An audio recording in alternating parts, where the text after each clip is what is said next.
Hello everyone, welcome or welcome back to my channel. Welcome if you're new here. My name is Sarah Jane. I am a PR practitioner living in DC. I create a lot of content on wedding planning, grad school at Georgetown, reading, personal finances. So if that sort of content interests you, then be sure to give this video a thumbs up and subscribe because it really helps support my channel.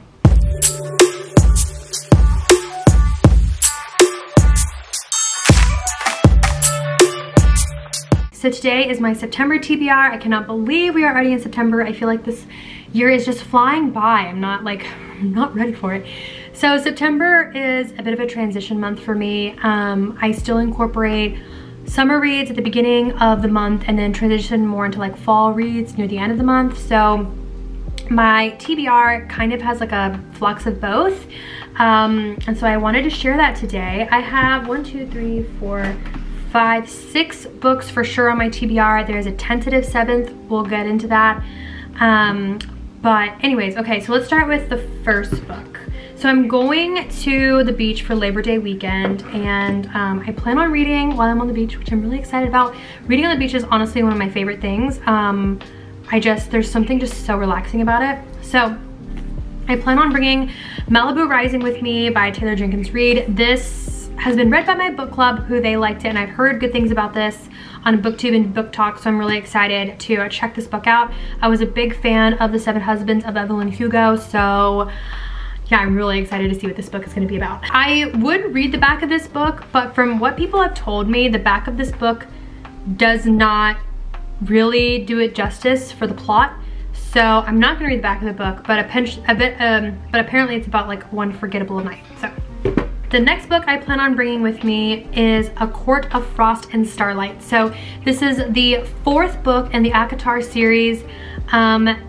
This book, first of all, is incredibly thin compared to the other ones. Yeah, it's only like 200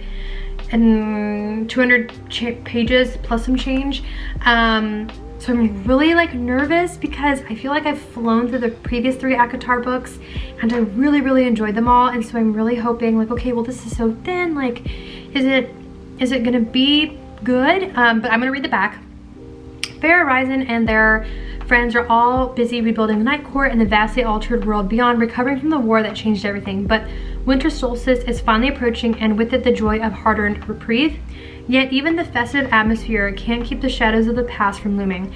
As Feyre navigates her first winter solstice as High Lady, her concern for those dearest to her deepens. They have more wounds than she anticipated, scars that will have a far-reaching impact on the future of this court. Bridging the courts of A Court of Wings and Ruin with the later book in the series, A Court of Frost and Starlight, explores the long-lasting effects of a devastating war and the fierce love between friends. So I hope I like this. I feel like I will. I'm also like really sad to know that this series is coming to an end because I've absolutely adored it, loved it, like didn't think I was going to. I really do. So that's next on my TBR. I don't think this book is gonna make it with me to the beach, but it is on my TBR for this list, and it is It Ends With Us by Colleen Hoover. So I've heard so many conflicting things about Coho. Like a lot of people on Book Talk and BookTube really love Coho, but the girls in my book club who I feel like are kind of similar to me in tastes for books have banned Coho from our book club, which is before I had joined. So I'm really interested to see if I like this book. I'm not really much of a romance girly, but I feel like as a book person, I need to at least read one Coho book. I think later on in the fall, I might read Verity because I've heard that gives some fall vibes. But I do have this on my TBR for the month. All right, so those are like my summary books for the first half of the month. I have one more that isn't really on my September TBR, but I'm putting it on here because if I do end up reading it, it's going to be within the first 2 weeks of September. So that is Chris's and Croissants. This was on my TBR last month. I like that this book is pretty thin. It's only 300 pages. Seems like an easy read. It's about a girl who goes to France to be a professional ballerina, and I think she has a summer romance and learns a lot about ballet. I've been to Paris, I've been to France, so I thought this would be a really fun read. The only thing I didn't realize is this is a YA novel, and I delved into the first chapter this month and I didn't really enjoy it.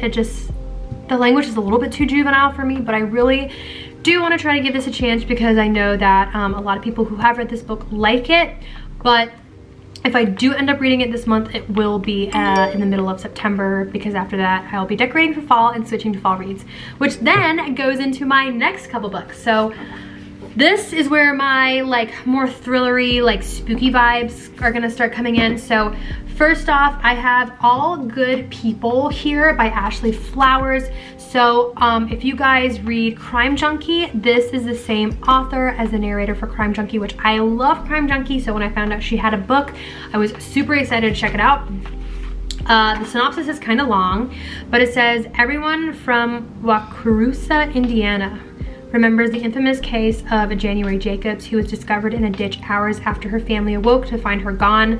Margot Davies was 6 at the time, the same age as January, and they were next door neighbors. In the 20 years since, Margot has grown up, moved away, and become a big city journalist.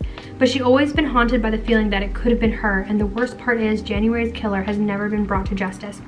When Margot returns home to help care for her uncle after he is diagnosed with early onset dementia, she feels like she's walked into a time capsule. But Waukerusa is exactly how she remembers it. Genial, stifled, secretive. Then news breaks about 5-year-old Natalie Clark from the next town over, who's gone missing under circumstances eerily similar to January's. With all the old feelings rushing back, Margot vows to find Natalie and to solve January's murder once and for all. But the police, Natalie's family, and the townspeople, they all seem to be hiding something. And the deeper Margot digs into Natalie's disappearance, the more resistance she encounters and the colder January's case feels. Could January's killer still be out there? Is it the same person who took Natalie? And what will it cost to finally discover what truly happened that night 20 years ago? Twisty, chilling, and intense, All Good People here is a searing tale that asks, what are our neighbors capable of when they think no one is watching? So a little creepy, we love it. I thought this would be a good book to add to my transitioning to fall, which is when I'm gonna be reading all the thrillers, which is my favorite genre and I'm so excited about. Next up is The Guest List by Lucy Foley. It says you'd kill to be on it. So I have not read any of her books, but I know that she has quite a few books. The back is pretty aloof. It just says, an exclusive wedding on a remote Irish island, the bride, the plus one, the best man, the wedding planner, the bridesmaid. All have a secret, all have a motive, but only one is a murderer. Super interesting considering that I am also engaged and doing all things wedding planning. So I thought this would be kind of like spooky thriller fun to add to my TBR for this month. The last book that I have on my TBR this month that I don't have a physical copy of at the moment, but I do plan on acquiring, is Magnolia Parks. I feel like everyone has been talking about this book on BookTube and Book Talk.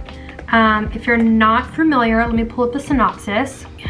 So it says, she is a beautiful, affluent, self-involved, and mildly neurotic London socialite. Great way to start off. He is Britain's most photographed bad boy, Lothario, who broke her heart. But Magnolia Parks and BJ Ballantyne are meant to be, and everyone knows it. They're the stars, just suspended in a strange kind of love that looks like hurting each other a lot of time. She dates other people to keep it at bay. He sleeps with other girls to get back at her for it. But at the end of their every sad endeavor to get over one another, it's still each other they crawl back to. But their dysfunction is catching up with them, pulling at their seams and fraying the world they've built. A world where neither has to ever let the other go completely. As the cracks start to show and secrets begin to surface, Magnolia and BJ are finally forced to face the formidable question they've been avoiding all their lives. How many loves do you really get in a lifetime? So, everyone has described this book as like Gossip Girl meets Euphoria meets, I don't remember, there was one other one. It was published last year, so it's pretty new. It's by Jenna Hastings. I do see on here that it's YA, so already not a fan just because I'm not a big YA person, but so many people have talked about it, so I do want to give it a chance and like give it a read. So I am gonna get a copy of that and I'm excited to read it. So that gives me a total of 1, 2, 3, 4, 5, 6 books with a tentative 7th if I read The Kisses and Croissants. I think I had said in my reset that my goal was to read 5 books this month. I normally average 7, but I am starting grad school again, so I don't want to put that pressure on myself to complete all 7. But I am just really excited, you guys. I'm just really excited. So anyways, I hope you guys enjoyed this video. Please let me know in the comments below what you plan on reading this month. What books have you been enjoying? If you have thriller books, please let a girl know. It's my favorite genre, especially suburban thrillers, and I would love to add them to my October TBR. So yeah, that's about it, guys. I'll talk to you guys. Oh, don't forget to give this video a thumbs up and subscribe, and I'll talk to you guys later. Bye.